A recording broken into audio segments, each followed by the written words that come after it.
Vamos a repasar un poquito la anterior. ¿Con esta fórmula queda alguna duda?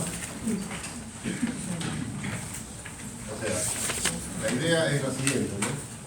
Nosotros nos preguntan, en esta fórmula del delta G estándar, me preguntan a mí, ¿no? ¿Qué datos necesito yo? ¿Qué diría? La respuesta es el único dato que yo necesito para que el que es la constante de equilibrio. No necesito otro dato, no lo necesito. ¿Por qué? Porque es una constante. Es una constante. Entonces, el único dato que varía, ¿cuál es la variable entonces? La constante de equilibrio. Si yo tengo la constante de equilibrio, entonces sí puedo hacer los cálculos, ¿no? Entonces, para recordar que es la constante de equilibrio, hice esta ecuación de acá. ¿Ya? ¿Para todos está claro esto? Ahora sí. Recuerda que R es la constante de los gases de la temperatura absoluta. ¿Ya? Porque a veces se confunden un poquito con estos términos. Espero que ya tienen más preguntas, ¿no? Y esto de acá de la constante de equilibrio son valores que tú debes conocer, ¿ya? Dice, cuando la constante de equilibrio es mayor que la unidad, el delta G es negativo. Y eso significa que la reacción de tipo exergónica. Porque recuerden que en las vías metabólicas que estamos estudiando, va a haber exergónica y va a haber endergónica. Y muchas de ellas son reacciones acopladas necesariamente. ¿Qué significa endergónica? Que requiere energía. Tiene un valor siempre, un valor positivo. Acá dice un cuadrito para que lo entiendan. ¿Alguna duda sobre este cuadrito que se traje de Leninger? Justamente está diciendo el valor negativo del delta G, ¿no? El valor negativo o el valor positivo. Entonces, ¿cuáles son exergónicos ahí? Menos 4,1, menos 2,7, menos 1,4. Yo te pregunto, este cálculo de acá, ¿de dónde ha salido? ¿Dónde ha salido este cálculo? ¿Cómo ha salido 4,1? De aplicar la fórmula. ¿Qué fórmula de aplicar? Delta G estándar es igual al menos 2,3 RT. Esa fórmula de aplicar. Como R es la constante de los gases de la temperatura absoluta, entonces no tengo problema. Entonces yo digo, no, pero si digamos varía la constante de equilibrio, que varía entonces el delta G. ¿Ya? Aplicando la fórmula, ¿no? Ya sabes que yo no te voy a poner problemas, no traigas calculadora, no te voy a poner problemas. Quiero que entiendas el sentido nada más. ¿Qué significa mayor que la unidad? ¿Qué significa menor que la unidad? ¿No? ¿De acá hay alguna duda? ¿Qué es esto? Acoplada. Entonces yo me digo, ¿cuál de ellos? Yo quise anotar en la pizarra, creo ayer, pero yo creo que lo anotes ahí. ¿Cuál es endergónico y cuál es exergónico ahí? No, es exergónico y el otro es endergónico. ¿Estamos? ¿Ya? Entonces, ahora, mirando el último reglón, que es esto de acá, mirando esto, el esto de acá, mirando esto, ¿qué estoy explicando? Que solamente es posible que el proceso sea de izquierda a derecha, siempre y cuando hable de una reacción acoplada. ¿Y cuál es la reacción acoplada? Que eso da bastante energía. Al disociarse el ATP te da 7,3, que hace posible que se incorpore glucosa, que requiere energía para que la glucosa sea fosforilada. ¿Ya? Entonces, obviamente es una reacción acoplada. ¿Cuándo es al revés? Cuando yo requiero formar ATP. Entonces, yo te hago una pregunta que no estaba en las láminas, pero que yo te hice en la pizarra. ¿Cómo se llama ese proceso al contrario? O sea, no de utilizar ATP, sino formar ATP. ¿Cómo se llama? Eso no está acá en la exposición. Yo te digo, cuando te hablé de ATP, te dije, ¿te acuerdas? ¿Cómo? Ese es uno, ya. Información oxidativa. Entonces, hay dos mecanismos para formar ATP. Eso lo puse aparte, ¿ya? Conversión por sustrato, que estaba en el ejemplo que puse en la pizarra, y conversión oxidativa. Y te dije que el segundo, el llamado oxidativo, es el que da el mayor número, la mayor cantidad de ATP. ¿Te acuerdas de eso? Como hoy digo estoy en conversión oxidativa, te vas a dar cuenta. Y mañana, como vamos a ver vía metabólica del carbohidrato, te vas a dar cuenta de lo que significa por sustrato, lo que significa oxidativo. Pero para cualquiera de ellos, ¿qué se necesita? Para formar ATP se requiere que haya energía adecuada. ¿Cuánto es lo mínimo de energía adecuada que debe haber? Este valor. Si en esta reacción, si una reacción X, ¿no? Una reacción X te da una cantidad de energía mayor que 7,3, ¿qué deduces? Que si es posible que se forme ATP. Si es posible que se forme. Porque quiero que tengas esa idea bien clara, porque en la cadena respiratoria a cada rato va a haber delta G. La pregunta es, oye, pero ¿en qué momento de todos estos delta G que estoy mirando se puede formar ATP? En aquellos lugares donde el delta G sea mayor que 7,3. Y si es menor, no se forma. Esa es la idea. Entonces, aclarado eso. En este esquema justamente te estoy dando los datos, que si yo tengo una molécula como el 1,3-difosfolicerato que da 10,1, la pregunta es, oye, a partir de esa molécula llamada 1,3-difosfolicerato en una reacción determinada, ¿es posible que se forme ATP? Sí es posible. Si las condiciones están dadas, la enzima adecuada, sí es posible. ¿Por qué? Porque tiene una cantidad de liberación de energía mayor que 7,3. El fosfoenol piruvato, igual. ¿Me entiendes la idea? Ahora sí sé que no has entendido. Pero lo demás yo creo que ya no hay problema.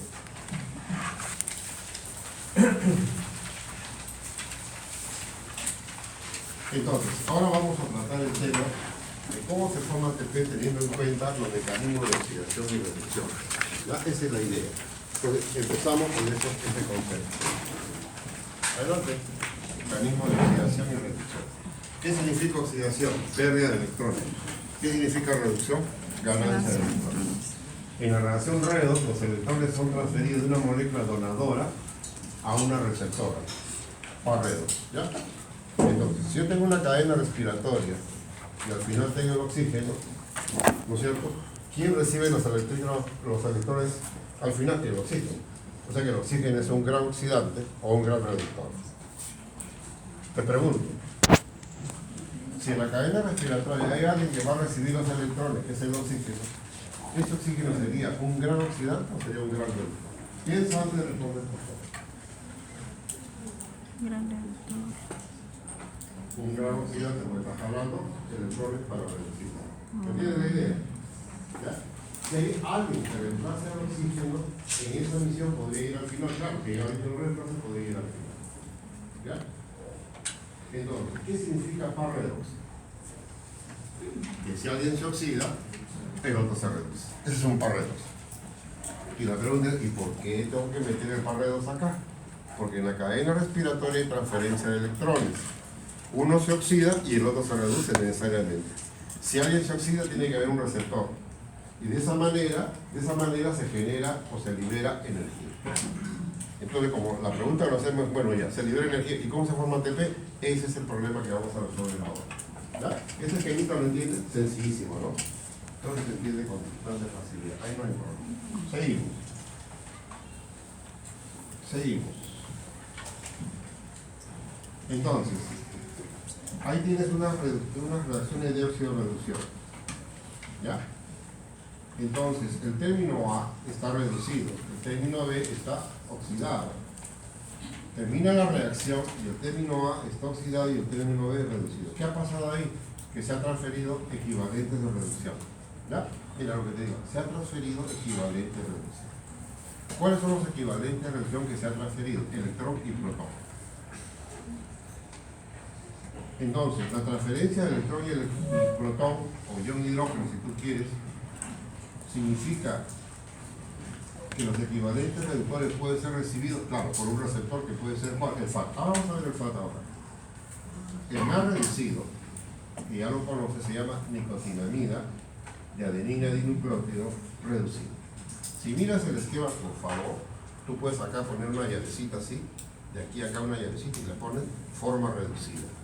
¿Me entiendes? Porque la manera de escribir más exacta es así. NADH más H positivo. ¿Ya? Eso significa el NAD reducido. Si miro acá, quiere decir que ya está oxidado. Entonces, este es el NAD oxidado. ¿Cómo representa el NAD oxidado? De esta manera, con su carga positiva. En la práctica, nosotros trabajamos así nada más. Y decimos NAD reducido y NAD sin el símbolo positivo. Se supone que es oxidado, ¿me entiendes? Pero la verdadera manera de escribir, repito, es esta de acá. Esta es la manera, forma reducida, forma oxidada. Ahora, el FAD. El FAD está oxidado y ahora está reducido. ¿Qué significa esto? Que hay una transferencia de electrones de uno a otro. Entonces a esto llamamos un par reducido. Entonces acá tenemos un par reducido. Nada reducido, nada oxidado. FAD oxidado, FAD reducido. Tenemos el par reducido. Entonces cuando se transfieren electrones, se genera una especie de corriente eléctrica que se mide en milivoltios. Pero siempre se transfiere electrón y protón, no siempre. ¿Cuándo es el caso? Que se transfiere solamente electrones en los citocromos. Entonces, ¿qué son los citocromos? Son unas proteínas que contienen hierro. El hierro pasa de ferroso a férrico con mucha facilidad. Entonces, si yo tengo un fierro ferroso acá, mira, observa con cuidado, ahora pasa a férrico, se oxidó. Si yo tengo un férrico acá y ahora pasa a ferroso, se redujo. Ahí tienes el par reducido. ¿Acá se transfieren protones? No. Solamente se transfieren electrones. Transferencia de electrones. Entonces, en una cadena tú vas a encontrar transferencia de electrones y protones, que también se llama equivalente de reducción, o solamente tiene que haber transferencia de electrones. Cualquiera de las dos posibilidades se da. Cualquiera de las dos posibilidades se da. ¿Ya? Ahora, se supone entonces de que si tenemos acá un aparatito que mida la corriente eléctrica, cuando usamos otrano pH 0, 1 molar, y le pones un parredo que tú quieres saber cuántos milivoltios se genera, ¿no es cierto? Ese es el aparatito, entonces nosotros podemos medir acá el cambio. Y la agujita se va a mover y nos indica cuántos milivoltios se generan cuando se transfiere electrones de un compuesto a otro, es decir, un parredo. Entonces acá tenemos un estándar conocido a pH 0, 1 molar, de una solución súper concentrada. Y acá tienes el de la prueba, el parredo que se quiere probar. Entonces, haciendo experimentos, poco a poco se llegó a eso. Y se encontró de que el parredo, cuando interviene el NAT, mira, tiene un valor de, en voltios, de 0,32 o 320 milivoltios. O 0,32 voltios. ¿Ya? Cuando es el FAD, entonces la agujita marca otro valor, 0,22. Cuando interviene la coenzima Q de forma oxidada, forma reducida, un par redox, te da un valor de 0,05 voltios o 50 milivoltios. Cuando interviene el citocromos te da 0,07 voltios o 70 milivoltios. El par redox, oxígeno-agua, así se dice, el par redox, oxígeno-agua, te da 0,82 voltios, 420 milivoltios. Si miramos con cuidado, nos ponemos de acuerdo en lo siguiente. Algunos tienen valor negativo y otros tienen valor positivo. En este caso quiere decir que los electrones van a viajar del valor negativo al valor positivo. Míralo con cuidado. Entonces, si yo quiero formar una secuencia, sería improbable que yo ponga en primer lugar este, en segundo lugar esto. No podría ser así, porque los electrones viajan, ¿no?, del negativo al positivo y al más positivo. Míralo con cuidado, por favor. Del negativo al positivo y al más positivo. De esa manera se crea una cadena o una transferencia de electrones. Entonces, vamos a imaginar que yo estoy formando una cadena, ¿no? Entonces la pregunta sería, oye, cuando los electrones, vamos a imaginar, viajan de aquí a acá, mira, de aquí a acá viajan los electrones, ¿no es cierto? ¿Se puede generar energía? ¿Puede haber un voltaje? Claro, por supuesto que sí. Cuando los electrones viajan de aquí a acá, sí. Cuando los electrones viajan de aquí hasta acá, claro que se genera. ¿Me entiendes? Se genera ATP. Ah, claro que sí. Indudablemente que sí. ¿Ya? Pero para eso, ¿qué es necesario? Para eso, ¿qué es necesario? Conocer una formulita. En esa formulita me dice, mira, si tú quieres calcular el delta G, ¿me entiendes? Vas a utilizar como única variante la variación de la fuerza electromotriz.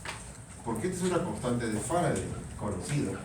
Y este es el número de electrones que van a caminar, que van a correr. el número de electrones que se van a transferir. Entonces, si yo miro este esquema, me voy a dar cuenta que acá se están transfiriendo 2 electrones. ¿Ve? Pero cuando termina el hierro solamente se transfiere un electrón, porque un solo electrón puede ser movido de aquí a acá, ¿no es cierto? Entonces, en la fórmula que acabas de ver, dime si lo entiendes, por favor. ¿Qué significa N? 1 o 2. Claro, el número de electrones. O es 1 o es 2 que se transfiere. Esta es la constante de Faraday, una constante bastante conocida. La constante de Faraday. Entonces, ¿cuál es la variación acá? La fuerza electromotriz que se da en voltios. En la fórmula anterior que hemos estudiado, la constante de equilibrio era la variante, porque la R, constante de los gases, T, temperatura absoluta. Ahora, esto es constante y este es un dato que lo conocemos, o es 1 o es 2. Si te viene el NAT, y te viene el FAT, y te viene la coenzima Q, es 2. Si te viene el hierro solamente de los citocromos o la proteína ferrosulfurada, si solamente te viene el hierro, es 1. Es un valor conocido, como si fuera una constante. La única variante sería esta. ¿Me entiendes? Entonces surge una pregunta. Bueno, con ese dato, ¿qué tal si calculamos cuánto de calorías, cuánto de energía, se libera si los electrones viajan de aquí hasta acá? ¿Me entiendes? O sea, de aquí hasta acá. Te quiere decir que aquí yo tengo una fuerza electromotriz conocida y acá tengo otra fuerza electromotriz conocida. Entonces, en la fórmula que acabamos de aprender hay una variación. ¿Cuál sería la variación? Si los electrones viajan de aquí hasta acá, entonces acá decía 0,82 y acá hacía menos 0,32, ¿de acuerdo? Entonces, quiere decir tú que a esto, ¿no es cierto?, le vas a restar el otro valor. ¿Por qué razón tienes que hacer eso? Porque sabes que si tú quieres hacer el cálculo, tendrías que tener en cuenta la fórmula que dice así: el delta G estándar va a ser igual a menos 2. ¿Por qué 2? ¿Por qué 2? 2 electrones van a ser transferidos cuando intervienen en el FAT. Si interviniera citocromo es 1. Ah, ya, perfecto. ¿Este es un valor conocido? Sí, es un valor conocido. ¿Y dónde sale esto? Esa es la variación. O sea, de acá, de resto, el valor de acá. Entonces vamos a restar, ¿ya? Si a 0,82 le resto menos 0,32, estoy sumando. Si a 82 le sumo 32, me da 1,14 voltios. Si multiplico esto, me da un valor. Me da un valor de 52,6 kilocalorías. ¿Se entendió? Es el valor. Entonces, realmente pregunto, con este valor que está acá, quiere decir que cuando los electrones viajan de un par de redos al otro constantemente, entonces cuando los electrones viajan de aquí hasta acá, pregunto, ¿se puede generar ATP? ¿Me entiendes la pregunta? Claro que sí se puede. ¿Por qué? Porque el valor es grande. ¿Cuánto? 52. ¿Estamos? Entonces, si los electrones viajan de aquí hasta acá, entonces aplicando la fórmula, yo digo, sí se forma. ¿Ya? ¿Por qué razón puedo afirmar eso? Porque la cantidad de 52,6 es sumamente grande. Entonces, si 52,6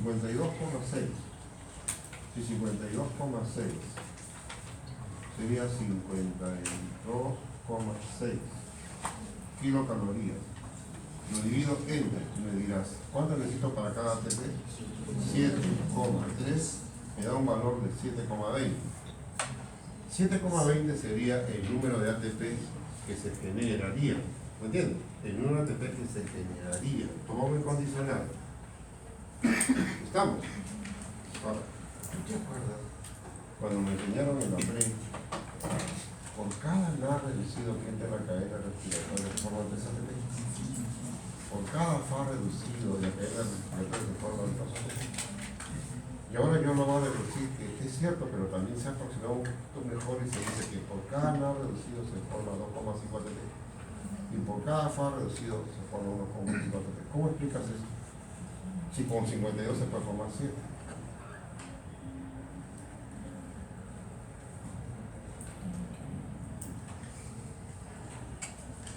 Porque a mí me me enseñaron, obviamente, y a todos nos han enseñado, en la cadena respiratoria, cuando empieza con la NAD y termina acá, se generan 3 o 2 en un caso, aproximando 2,5, 1,5 en otro caso. Pero si yo hago una simple operación, con 52,5 nos sale 7,2 moléculas de ATP. ¿Por qué no sale así? ¿Cómo? ¿Cómo va consumiendo ATP? ¿En qué consume ATP? Suéltalo, tu idea, que está bonita. Dilo con todo. A ver, ¿qué te dije yo? Volvemos. ¿Qué te dije yo cuando te estaba explicando esto? Si yo hago separado, mira lo que vamos a razonar. Si hago separado, de aquí a acá, solamente de aquí a acá, yo puedo hacer un cálculo. ¿Entiendes? De aquí a acá puedo hacer un cálculo, de acá a acá vamos a hacer cálculo. ¿En cuál de los cálculos yo puedo asegurar que se forma ATP? ¿Cuándo ese cálculo es mayor que cuánto? Y no siempre, si lo analizo punto por punto, no siempre te da, la suma te da eso, 52, el total. Pero si lo haces por parte, tienes que tener en cuenta que solamente en determinados lugares se generaría una cantidad de energía para poder formar ATP. Y eso explica lo que estoy diciendo. Ese es un razonamiento o conocimiento. Cuando te hablé del pan, ¿te acuerdas que te hablé del pan? ¿Te acuerdas que te hablé del pan? ¿Qué te dije del pan? Que cuando consumimos no utilizamos el 100%. ¿Cuánto utilizamos aprox? ¿Te olvidaste? ¿Tú lo anotaste? ¿No lo apuntaste? Casi el 40%. ¿Me entiendes? ¿Cuánto es el 40% de 52,6? Menos de la mitad. Si es menos de la mitad, dividido entre 7,3, ¿cuánto te sale? Pues ahí está la explicación. Ese es el otro análisis que, o sea, tú puedes enfocar de una u otra manera y vas a llegar a lo mismo. Conclusión. Si los electrones viajan en esta cadena que estamos, voy a volver a revisar para que no te olvides, ¿ya? Si los electrones viajan así, de una punta hasta acá, se libera bastante calor. Parte de esa energía, se atrapa en forma de ATP y parte se pierde en forma de calor. Llegamos a la introducción al tema de bioenergética a esta altura. Ahora está más claro. Okay. Una mitocondria que tú ya te he presentado, la mitocondria, la conoces bien, membrana externa, ¿por qué estamos hablando de la mitocondria? ¿Qué tiene que ver la mitocondria ahora? Es que acá se encuentra la cadena respiratoria y acá va a llegar el oxígeno para el proceso oxidativo completo de los alimentos.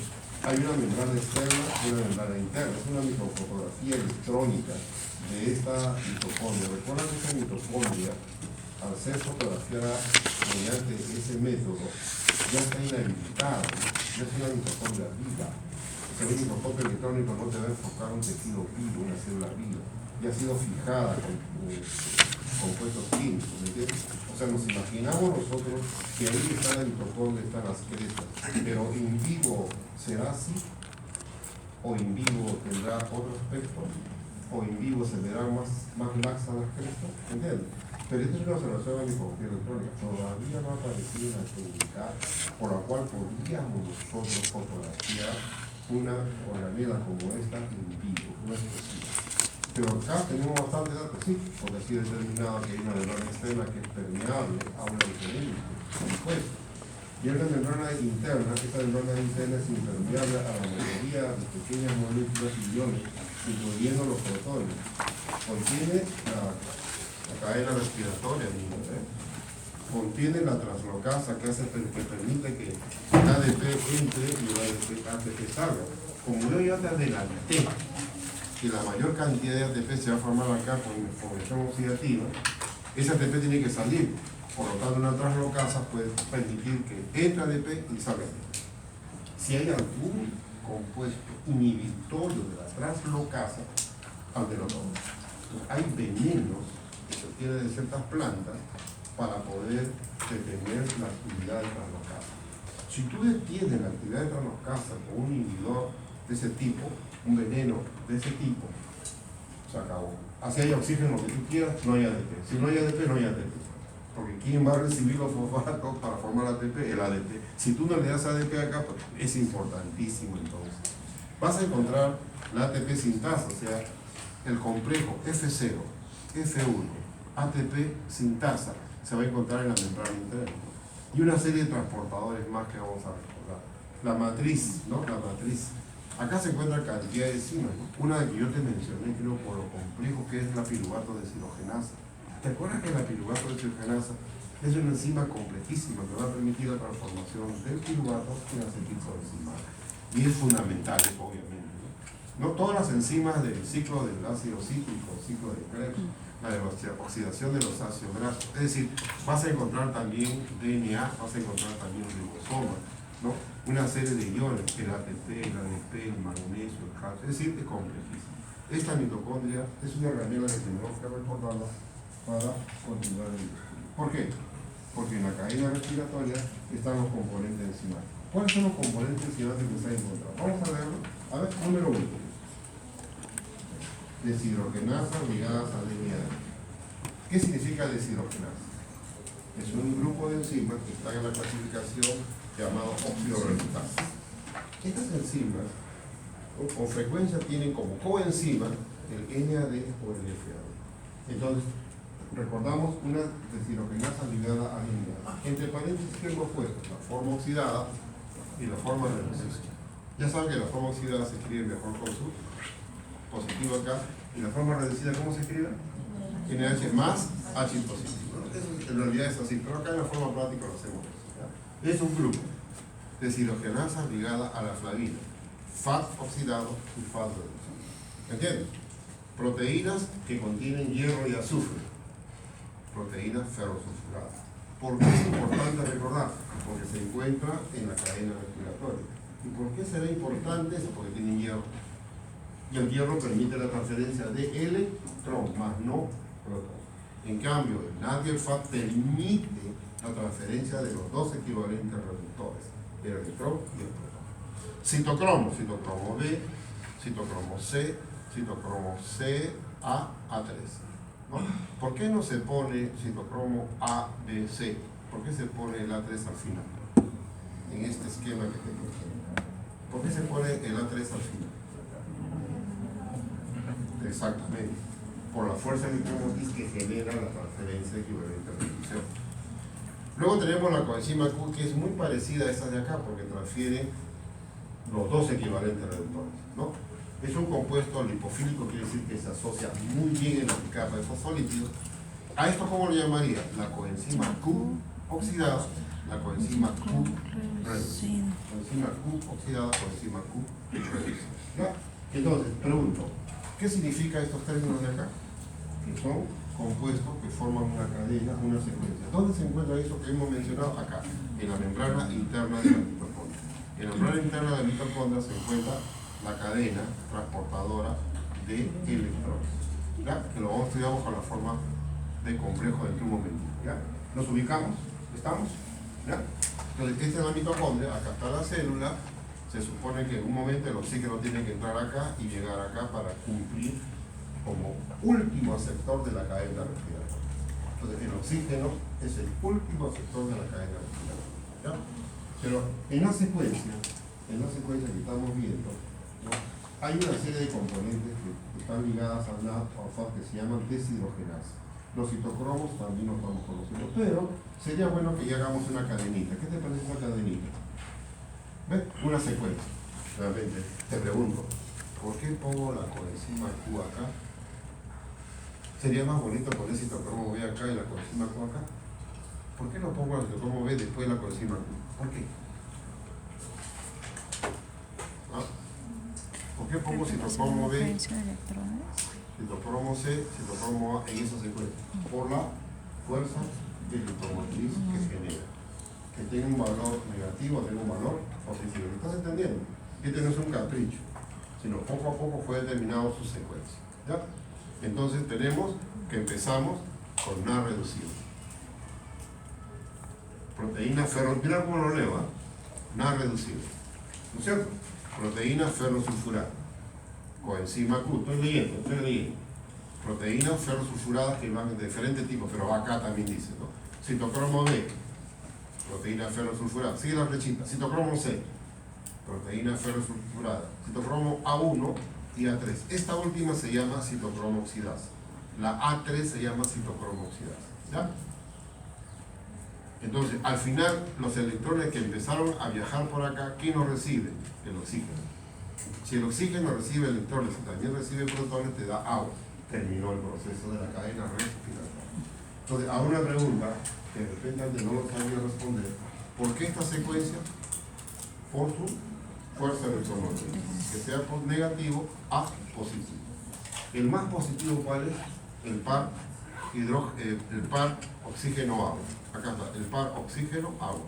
Este es el más positivo. ¿Qué valor tiene en fuerza electromotriz? ¿Te acuerdas?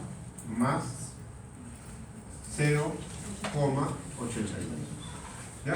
¿Cuál es el más negativo de esta secuencia? Nada reducido, nada oxidado. ¿Cuánto era? Menos 0,31. Cuando los electrones viajan a gran velocidad hasta acá, obviamente se libera energía para formar ATP. ¿Ya? La pregunta es, pero siempre no siempre.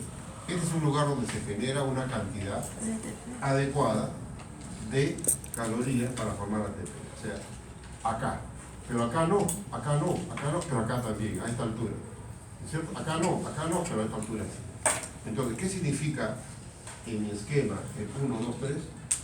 Los lugares donde la transferencia de electrones nos indica que el delta G que es generado explica la formación de ATP.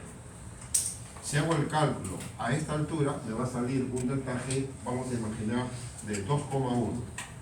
Si acá me sale un delta G 2,1, ¿yo podría decir que se forma ATP? No, pues, no podría decir. Pero acá me sale 14,6. ¿Me entiendes? Entonces, sí, yo considero que. ¿Entiendes? Yo tengo una pregunta. Dime, ¿qué datos necesito yo para calcular aquí cuánto de calorías se genera? ¿Qué datos necesito? Una formulita me va a ayudar. Menos N, número de electrones, constante de Faraday, variación de la fuerza electrónica. Si tengo ese dato, aplico lo que aprendemos la fórmula y me sale tanto, ¿me entiendes? Entonces si me dice, mira lo que te digo, si la variación de la fuerza, ese libro es de, este libro que tiene de biolicencia, sí, ahí está el cálculo justamente, pero yo te lo voy a dar, ahí está el cálculo. Si acá tenemos 0,66 o 64, si no me equivoco, si acá es 0,64 y aplica la fórmula, te da un valor alto.